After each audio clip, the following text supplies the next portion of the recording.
Oke, assalamualaikum warahmatullahi wabarakatuh. Semangat pagi, salam petir, salam kaya rame-rame tentunya. Oke kawan-kawan, berbagi informasi seputaran P-Network. Tetap jaga kesehatannya, tetap beraktivitas seperti biasa, dan tetap menyala pejuang-pejuang GCP. Oke kawan-kawan, agar unit moneter baru dapat menggantikan mata uang fiat seperti dolar dan mengatasi tantangan sistem keuangan tradisional, unit tersebut harus memiliki serangkaian standar dan fitur utama untuk memastikan kepercayaan publik, stabilitas ekonomi, dan efisiensi praktis dalam pertama-tama kita akan mengaji standar-standar ini. Kemudian mengeksplorasi apakah mata uang digital dapat memenuhi peran ini dan akhirnya menganalisis status P-Network dalam kerangka kerja ini. Nah, standar yang diperlukan untuk unit moneter baru. Yang pertama adalah stabilitas nilai. Salah satu masalah terbesar dengan mata uang fiat seperti dolar adalah depresiasi nilai akibat inflasi yang seringkali disebabkan oleh pencetakan uang berlebihan oleh pemerintah atau kebijakan moneter yang tidak stabil. Mata uang baru harus memiliki mekanisme untuk mempertahankan dirinya dari waktu ke waktu, seperti pasokan terbatas atau keterkaitan dengan aset real, misalnya emas atau sekeranjang barang. Yang kedua adalah adopsi yang luas. Untuk menggantikan mata uang fiat, mata uang baru tersebut harus diterima secara luas di seluruh dunia atau setidaknya dalam skala besar oleh individu, bisnis, dan pemerintah. Hal ini memerlukan infrastruktur teknis yang kuat dan kemudahan penggunaan dalam transaksi sehari-hari. Yang ketiga adalah desentralisasi dan resistensi terhadap manipulasi. Mata uang fiat rentan disalahgunakan, misalnya pencetakan uang berlebihan atau sanksi ekonomi karena kontrol terpusat oleh bank sentral.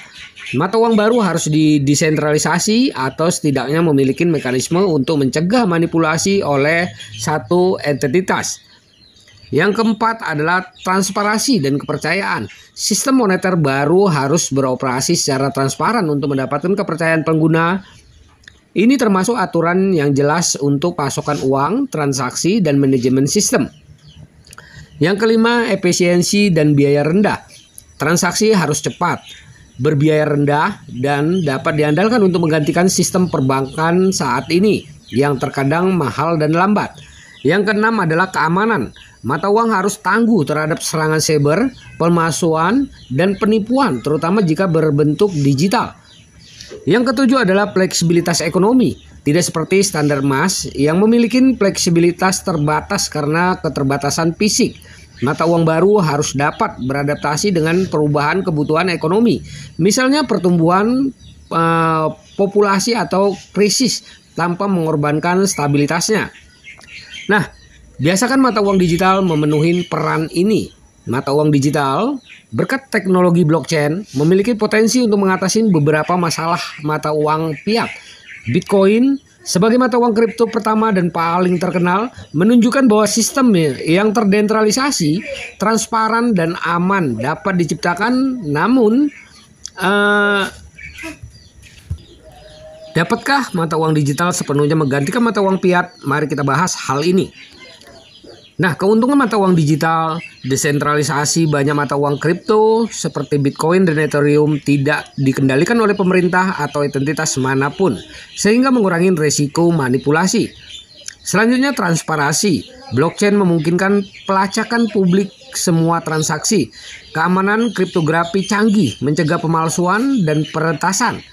Biaya rendah. Transaksi pada beberapa blockchain jauh lebih murah daripada sistem perbankan tradisional. Tantangan, volatilitas harga. Bitcoin dan banyak mata uang kripto lainnya mengalami fluktuasi harga yang ekstrim, membuatnya tidak dapat diandalkan untuk penggunaan sehari-hari atau sebagai penyimpanan nilai. Adopsi terbatas, hanya sedikit bisnis yang menerima mata uang kripto dan infrastruktur yang diperlukan untuk penggunaan yang lebih luas masih kurang.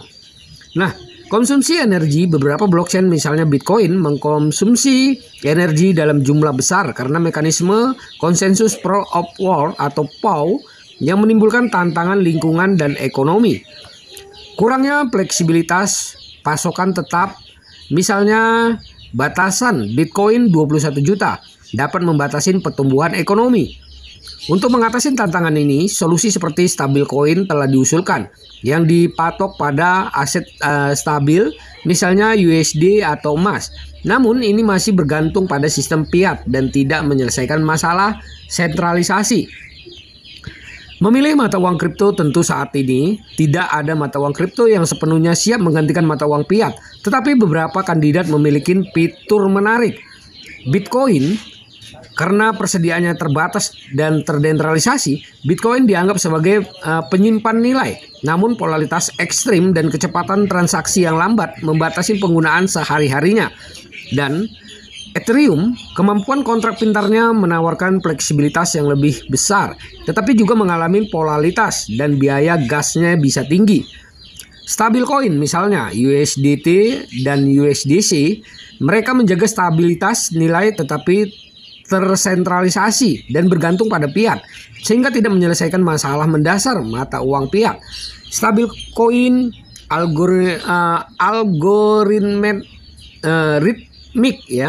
algoritmik, misalnya DAI, ini bertujuan untuk menjaga stabilitas melalui algoritma, tetapi belum diuji dalam skala besar.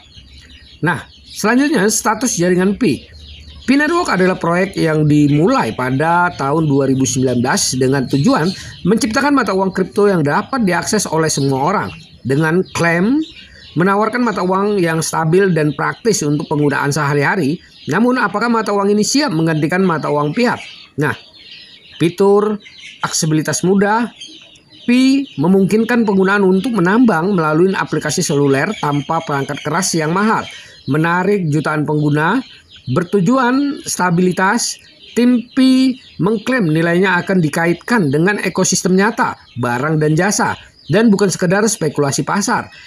Transisi ke blockchain pada bulan Desember 2021, fase mainnet tertutup dimulai dan pengembangan masih berlangsung. Nah, keunggulan relatif terhadap standar. Adopsi dengan lebih dari 66 juta pengguna terdaftar memiliki potensi adopsi yang lebih luas. Selanjutnya, efisiensi dirancang untuk transaksi cepat dan berbiaya rendah. Fleksibilitas menggunakan Stellar Consensus Protocol atau SCP, Pi mengkonsumsi lebih sedikit energi dan dapat diskalakan. Evaluasi keseluruhan Pi secara teori, Pi menghadirkan ide menarik untuk menggantikan fiat, mata uang yang terdesentralisasi dan mudah diakses yang terhubung dengan ekonomi real. Namun dalam praktiknya mata uang ini masih dalam tahap awal. Untuk menjadi pengganti yang sukses, mata uang ini perlu menyelesaikan ekosistem fungsionalnya, misalnya toko dan layanan nyata yang menerima Pi. Membangun mekanisme stabilitas nilai yang transparan dan terbukti. Dapat kepercayaan publik melalui kinerja di dunia nyata, bukan sekedar janji. Dengan fitur-fiturnya yang unik, Pi Network menonjol sebagai salah satu opsi yang mampu menggantikan mata uang fiat seperti dolar dan menyelamatkan ekonomi global yang lumpuh dan sedang berjuang dari keadaannya saat ini.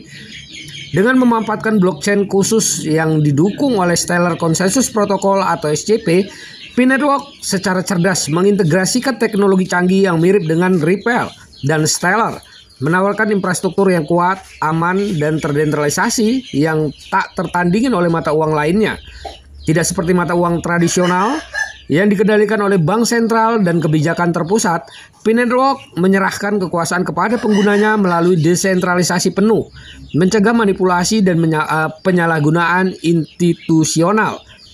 Ekosistem jaringan Pi dengan lebih dari 100 aplikasi terdesentralisasi atau DEP yang telah dikembangkan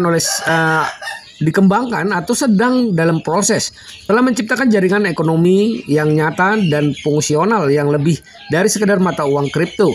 Dengan alat seperti Map of Pi yang memungkinkan pengguna menemukan toko yang menerima Pi di seluruh dunia. Jaringan tersebut menunjukkan potensinya sebagai mata uang pengguna sehari-hari, aktivitas selama bertahun-tahun oleh pedagang global yang menawarkan barang dan jasa mereka. Untuk Pi menjadi bukti adopsi praktis dan luasnya tingkat keberhasilan yang belum pernah dicapai oleh proyek lainnya dalam skala ini. Landasan ilmiah dan teknis Pi Network didukung oleh tokoh-tokoh seperti Dr. Nicholas Kokalis dan Chin Dion Pan, pakar dari sistem terdesentralisasi dan interaksi manusia komputer dari Universitas Stanford. Bersama dengan tim pakar ekonomi, teknis, dan sosiologi, tim ini dengan visi holistik telah merancang bukan hanya mata uang tetapi juga merevolusi ekonomi yang untuk pertama kali dalam sejarah menggabungkan kemudahan penggunaan dengan keamanan dan kekuatan antar muka pi dan ramah pengguna, mengundang bahkan banyak orang-orang non-teknis untuk berpartisipasi, sementara protokol keamanan tingkat lanjut melindungi dari serangan dan penipuan, menjadikannya jaringan ini pilihan yang tak tertandingin. P-Network telah memperkenalkan inovasi yang belum pernah dilihat dunia sebelumnya, baik dalam mata uang fiat maupun digital, mulai dari pengembangan, hemat energi, hingga terciptanya ekonomi yang benar-benar terdesentralisasi yang terhubung dengan barang dan jasa sehari-hari, dengan menghilangkan perantara dan biaya transaksi perbankan yang tinggi, dengan memberikan stabilitas nilai melalui sistem nyata, bukan sekedar spekulasi pasar. P dapat berfungsi sebagai pengganti berkelanjutan untuk dolar dan mata uang fiat lainnya yang telah melumpuhkan ekonomi global dengan inflasi, utang-utang besar-besar, ya, dan krisis keuangan. Di dunia tempat sistem keuangan tradisional berjuang melawan ketimpangan, korupsi, dan ketidakstabilan, P-Network menawarkan satu-satunya jalan keluar dengan desentralisasi, transparansi, dan pendekatan yang berpusat pada pengguna. Tidak ada mata uang lain yang dapat mengklaim menyediakan aksesibilitas global, keamanan yang tak tertandingin, pemerintah praktis, dan landasan ilmiah pada tingkat ini. P-Network bukan sekedar mata uang. Ini adalah gebrakan untuk membangun kembali ekonomi global yang mampu membebaskan masyarakat dari belenggu sistem keuangan yang melumpuhkan saat ini. Dengan fitur-fitur yang unik, P-Network menonjol sebagai satu-satunya opsi yang mampu menggantikan mata uang fiat seperti dolar dan menyelamatkan ekonomi global yang lumpuh dan sedang berjuang dari keadaannya saat ini. Dengan memanfaatkan blockchain khusus yang didukung oleh Stellar Consensus Protocol atau SCP, P-Network secara cerdas mengintegrasikan teknologi canggih dan mirip dengan Ripple dan Stellar, menawarkan infrastruktur yang kuat, aman, dan terdesentralisasi yang tak tertandingin. Nah kawan-kawan, ekosistem jaringan Pi dengan lebih dari 100 aplikasi terdesentralisasi atau DApp yang telah dikembangkan oleh atau sedang diproses telah menciptakan jaringan ekonomi yang nyata dan fungsional yang lebih dari sekedar mata uang kripto. Nah, kawan-kawan, di dunia tempat sistem keuangan tradisional berjuang melawan ketimpangan, korupsi, dan ketidakstabilan, P-Network menawarkan satu-satunya jalan keluar dengan desentralisasi, transparansi, dan pendekatan yang berpusat pada pengguna. Nah, penerimaan praktis dan landasan ilmiah pada tingkat ini, P-Network bukan sekedar mata uang, ia adalah gerakan untuk membangun kembali ekonomi global yang mampu membebaskan manusia dari belenggu sistem keuangan yang melumpuhkan saat ini. Nah, nilai setiap koin, ya, 500 triliun dolar dibagi 2 miliar koin sama dengan 250.000 dolar.